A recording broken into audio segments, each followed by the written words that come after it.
이제 계속해서 시장 이야기 나눠봅니다. IM증권 리서치센터의 박상현 전문위원 모셔보겠습니다. 환율을 비롯해서 여러 가지 거시적인 이야기 여쭤보고 들어볼 수 있을 것 같아요. 모셔보죠. 안녕하십니까? 네, 안녕하세요. 위원님 계속해서 저희 얘기 나누고 있는데 사실 좀 긍정적인 얘기를 하고 싶지만 상황이 그렇지가 못합니다. 네, 그렇지가 못해서요. 역시나 환율 얘기부터 좀 여쭤봐야 될 것 같습니다. 1,500원을 이미 갈 수 있다. 그 놀라운 일이 아닐 것 같다라는 의견이 좀 며칠 사이 굉장히 많아졌거든요. 위원님 생각 어떠십니까? 예, 저도 1,500원 환율이 이제 트럼프 대통령 이제 취임 전후로 해서 조금은 좀 갈 수 있다라는 좀 생각을 했었는데요. 조금 시기가 앞당겨질 수도 있다라는 좀 생각으로 해서 좀 변화가 됐고, 그 배경에는 일단 대외적으로 따져보면 최근에 가장 이제 우려스러운 게 사실은 미국의 금리 상승입니다.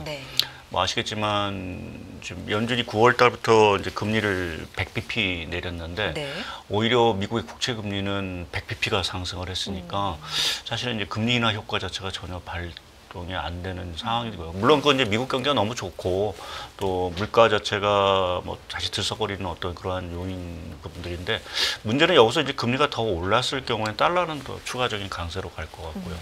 또 최근에는 지금 이머징 쪽의 환율, 대표적으로 브라질 헤와라라든지 이런 것들이 상당히 불안한 모습을 좀 보이고 있어서 연초에 미국의 국채 금리가 더 올랐을 때는 달러가 더 강세가 될 거고, 그것이 원화 환율에는 당연히 이제 부정적인 영향을 미칠 수밖에 없을 것 같습니다.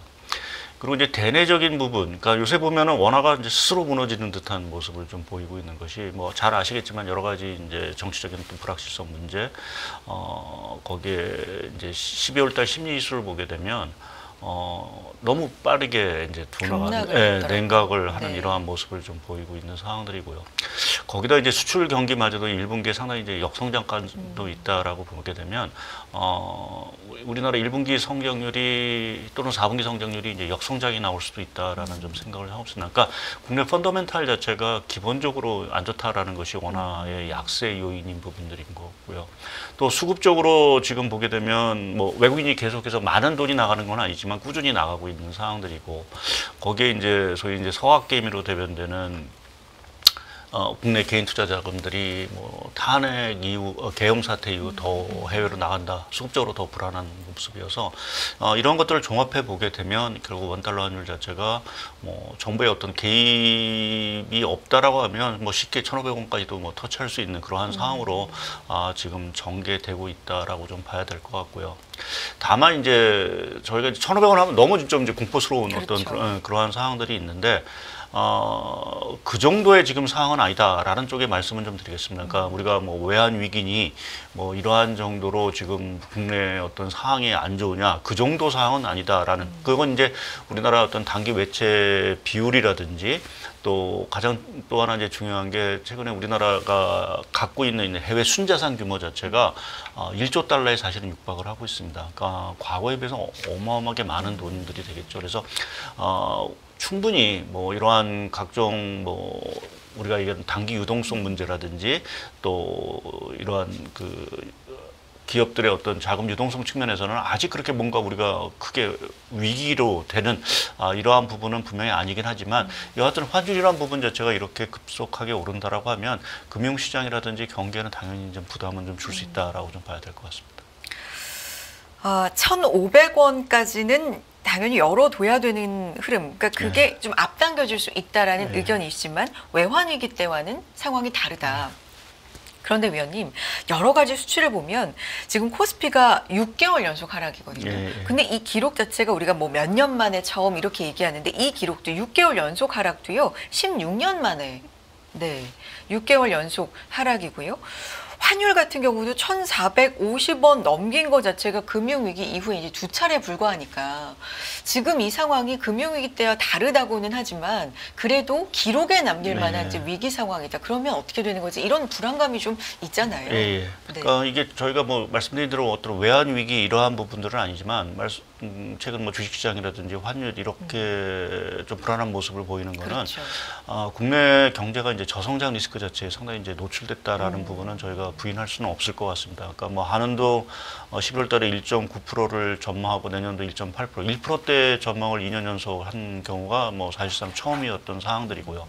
또 잠재 성장률 자체도 이제 1%대로 이제 떨어졌다라는 한은의 어떤 보고서를 보게 되면 국내 경기 자체가 뭐 대외 악재도 있긴 하지만 그동안 이제 우리가 뭐 여러 가지 이제 구조적인 얘기들 많이 했었는데 가계부채라든지 인구 그렇죠. 문제라든지 뭐 최근에는 어떤 중국의 저가 공세 네. 거기에 비는 우리나라의 산업 경쟁력 약화 문제 이러한 것들이 종합적으로 이제 결부가 되면서 국내 어떤 저성장에 대한 어떤 리스크 자체가 상당히 심화가 됐고 그것이 아마 최근에 주식시장 자체가 상당히 좀 부진한 모습을 좀 보이는 주된 요인 또 원화 환율 가치가 뭐 말씀드린 대로 뭐 우리가 조금 많이 다른 나라에 비해서 많이 그 원화 가치가 떨어졌다 하더라도 사실은 해와라 이러한 부분보다는 사실은 조금 올해 연간 기준으로 보게 되면 좀 덜 빠진 부분들이 있거든요.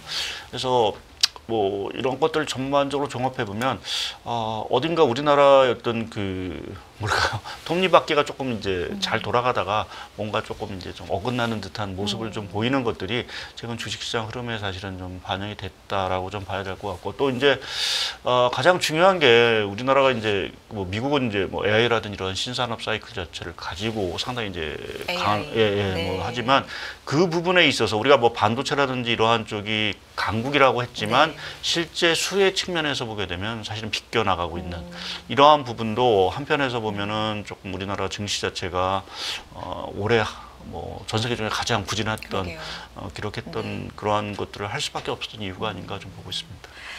외환 위기와는 다른데 저성장 리스크에 직면해 있고 네. 어쩌면 들어가 있는 건 맞다. 네. 사실이다. 구조적인 네. 문제. 네. 네. 이런 걸 짚어주셨고요. 지금 외환 당국도 그렇고 방어를 하고 있음에도 불구하고 속도가 이 정도인 거예요. 그러니까 그렇게 방어를 그나마 하고 있으니까 속도가 이 정도인 건가요, 위원님?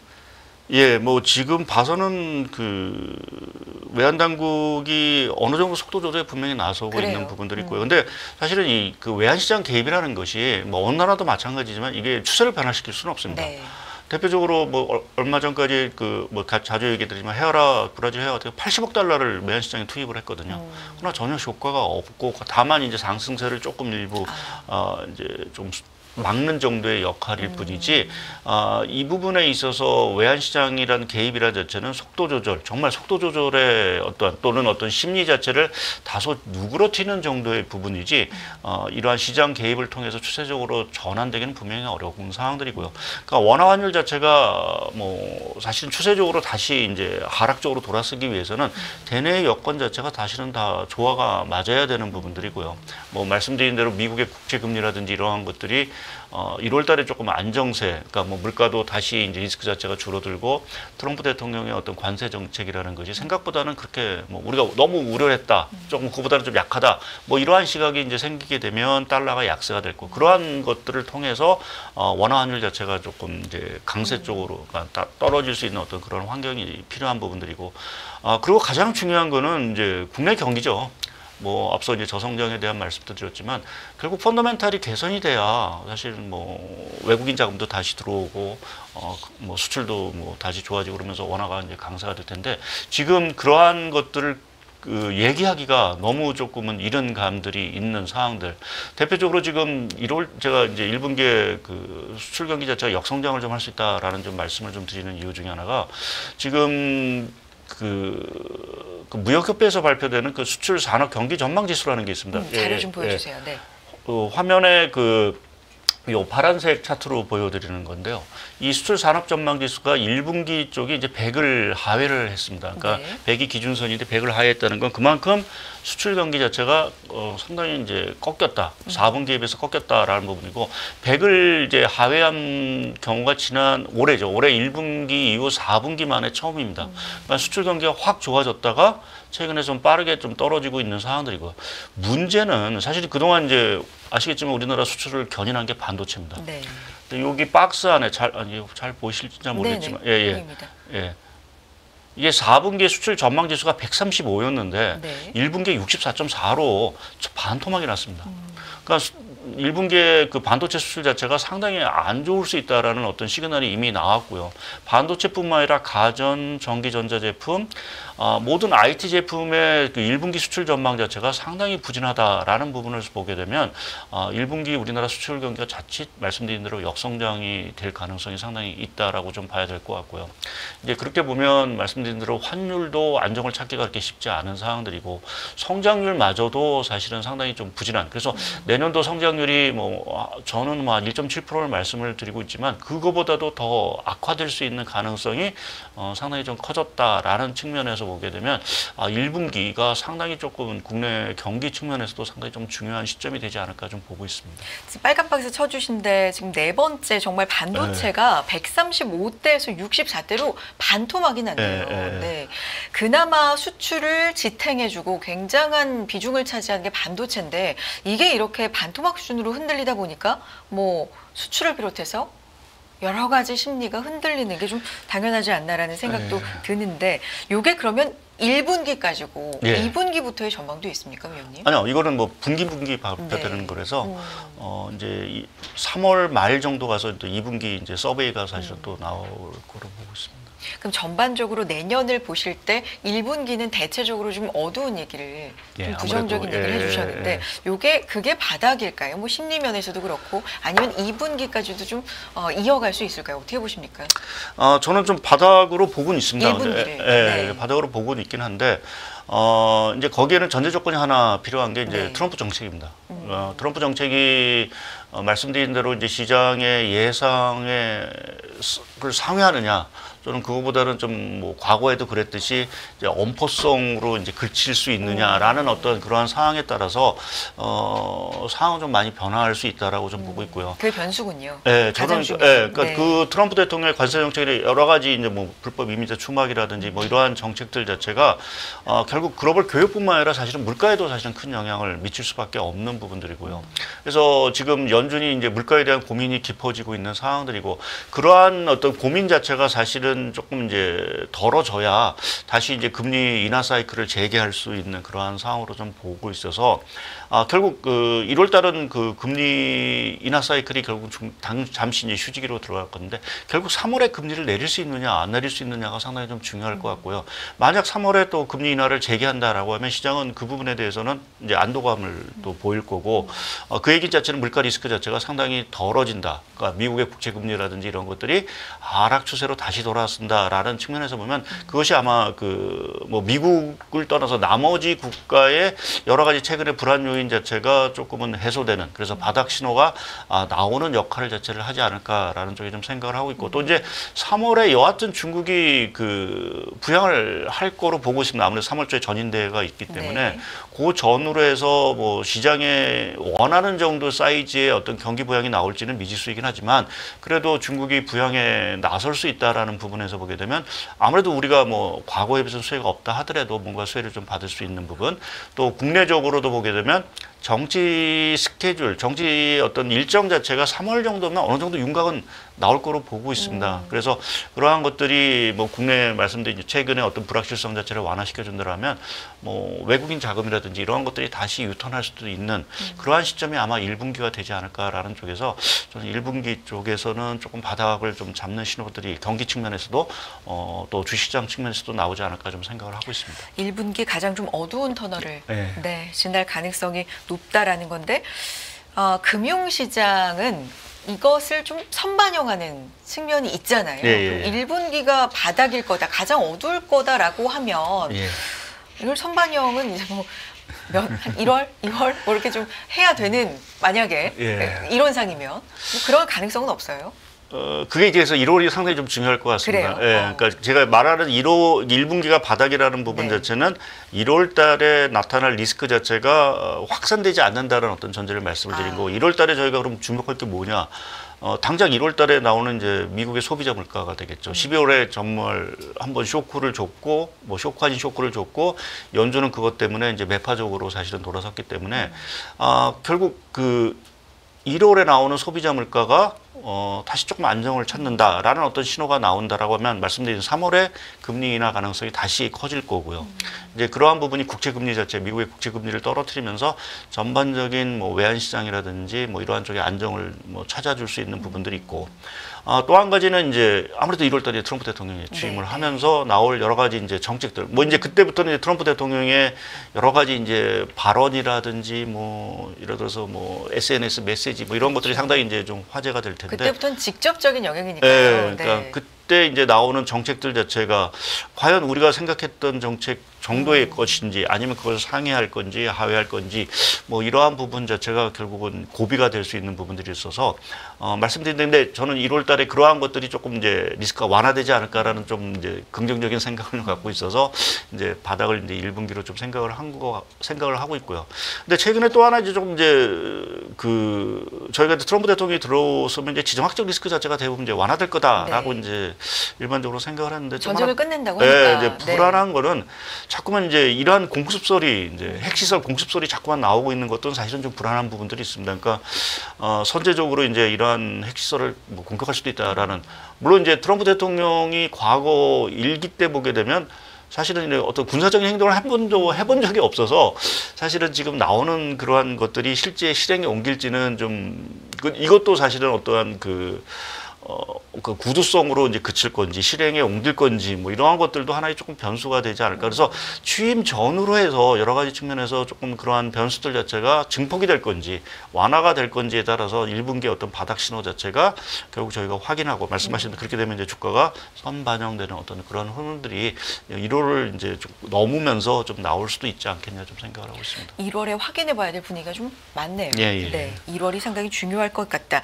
그러면 경제가 이렇게 좀 위기에 직면해 있다. 이런다면 이제 재정적인 부분과 통화적인 부분으로 우리가 나눠서 대책을 좀 볼 텐데, 특히 한국은행 금통이 통화 정책 부분에서는 좀 생각할 게 많을 것 같다. 우리가 요새 얘기 많이 하지 않습니까? 일단 당장의 첫 번째 시작된 1월 금통위에서는 어떤 행보 보일까요? 뭐 결론적으로는 금리 인하를 하지 않을까 좀 생각은 하고 있습니다. 금리 인하를 할 것이다. 네. 말씀하신 대로 지금 국내 경기가 상당히 여태까지 말씀하신 경기가 상당히 안 좋은 상황대로 실제 체감 지표라든지 이런 것들이 급락을 하고 수출 경기마저도 상당히 이제 둔화가 된다라고 하면 뭐 정책 당국에서 통화 정책이든 재정 정책이든 뭔가 써야 되는 상황들인데 재정 정책 우리가 얘기하는 추경 자체는 당장 하기가 사실은 좀 어려운 여건입니다. 지금 물론 이제 정부가 서두르면 할 수는 있긴 하지만 뭐 지금 정책 당국에서는 조기 집행으로 일단은 좀 막아보고 그 다음을 추경을 하겠다라는 얘기 때문에 당장 추경을 기대하기는 좀 어려운 상황들이고요. 그러면 남은 카드는 통화정책 카드밖에 없는데 하는 입장에서 가장 보면 이제 환율이죠. 그렇죠. 근데 지금 환율만 가지고 이것을 그러면 뭐 2월 그럼 2월 달에 하는 거나 1월 달에 하는 건 뭔 차이가 있을까라는 좀 생각을 하고 있어서 지금은 뭐 경기를 살리기 위한 차원에서 선제적으로 금리를 조금 빨리 내리는 게 오히려 좀 맞지 않을까라는 저는 생각을 하고 있어서 1월 달에 조금 뭐 환율에 대한 부담이 있다 하더라도 하느니 그 금리 인하를 선택하지 않을까라는 쪽에 좀 생각을 하고 있고요. 뭐 늦어도 사실은 2월까지는 왜냐하면 3월은 또 금통위가 또 없기 때문에 그럼 이제 1월이 안 되면 결국 2월에 하는 어떤 이러한 수순으로 갈 것 같은데 글쎄요 뭐 틀릴 수 있어도 1월 달에 하는 게 좀 맞지 않을까 좀 생각을 하고 있습니다. 그럼 1월 이제 가정을 하에 보자면 1월 16일에 한국은행은 인하를 한다면 우리 그 설 연휴와 FOMC가 겹쳐 있더라고요. FOMC에서 지난번에 예고한 것처럼 한번 잠깐 멈춤을 금리를 동결을 만약에 한다면 그럼 다음 금통위 때는 또 고민이 좀 있겠네요. 예, 뭐 우리는 이제 근데 뭐 결론적으로 말해서 우리는 이제 한 연중과는 좀 다른 길을 가야 될 상황인 것 같습니다. 그러니까 미국은 경기 자체가 워낙 좋은 상황들이고 사실은 거기는 물가를 지금 잡는 게 최우선 과제. 어떻게 보면 그 연준의 양대 책무 중에서 보면은 이제는 물가 쪽으로 포커스가 맞춰진 상황들이고 우리나라 하는 입장에서의 정책 포커스는 당연히 성장 쪽에 무게를 둘 수밖에 없다라는 부분에서 당연히 조금은 이제 그 정책 행보, 금리 행보 자체가 달라질 수밖에 없는 부분들이고요. 그건 우리나라뿐만 아니라 ECB라든지 뭐 이러한 쪽도 내년 상반기 중에는 좀 정책 행보 자체가 사실은 좀 다른 길로 가는. 그러니까 연준은 뭐 스탑앤고 뭐 이렇게 금리 인하 사이클이 그러한 식으로 하겠지만 나머지 쪽에서의 어떤 금리 인하는 계속해서 지속되는 이러한 흐름으로 가지 않을까라는 쪽에서 저희가 너무 이제 미 연준의 눈치만 보고 뭐 할 수 있는 그런 상황은 아닌 것 같습니다. 알겠습니다. 박상현 전문위원님도 올 한 해 저희 방송에 이제 출연해 주시면서 많은 경제에 대한 좋은 얘기를 해 주셨는데 내년에도 잘 부탁드리겠고 마지막으로 경제에 대해서 우려사항이 상당히 많으신 우리 시청자분들에게 당부의 말씀, 마지막 인사 좀 부탁드릴게요. 아니 뭐 제가 당부의 말씀을 드릴 정도의 상황은 아니고 사실 올해 한 해 상당히 힘들었고 또 내년도 사실은 뭐 이렇게 연말 연초되면 좋은 말씀을 사실은 드려야 되는데 사실은 국내 여건 자체가 이렇게 녹록하지는 않은 상황들인 것 같습니다. 근데 뭐 국내 경제가 뭐 그래도 항상 뭔가 이런 어려움을 항상 극복해 왔고 뭐 주식시장도 항상 이제 그러한 우려 속에서도 항상 이제 뭔가 또씩 극복하고 상승을 했던 경험들이 많기 때문에 내년 한 해는 조금 국내 증시가 다른 나라 증시에 비해서 조금은 아웃퍼폼할 수 있는 그런 한 해가 되기를 좀 바라겠습니다. 정말 그랬으면 좋겠습니다. 2025년에도 출연해 주셔서 좋은 말씀 또 부탁드리고 기대해 보겠고요. IM증권 리서치센터 박상현 전문위원 여기까지 함께하겠습니다. 위원님 고맙습니다. 네, 감사합니다. 금리? 그냥 지나치면 안 되죠. 골을 넣으려면 타이밍과 정확한 계산이 필수적인 것처럼 재테크의 시작도 금리에서 출발합니다. 금리부터 알아야 돈이 어떻게 움직이는지 자산의 흐름이 한눈에 들어오기 시작하죠. 자산 관리의 첫 단추이자 재테크의 핵심인 금리. 이 한 권에 모든 걸 완벽하게 담아냈습니다. 이제 금리와 썸 탈 준비 되셨나요?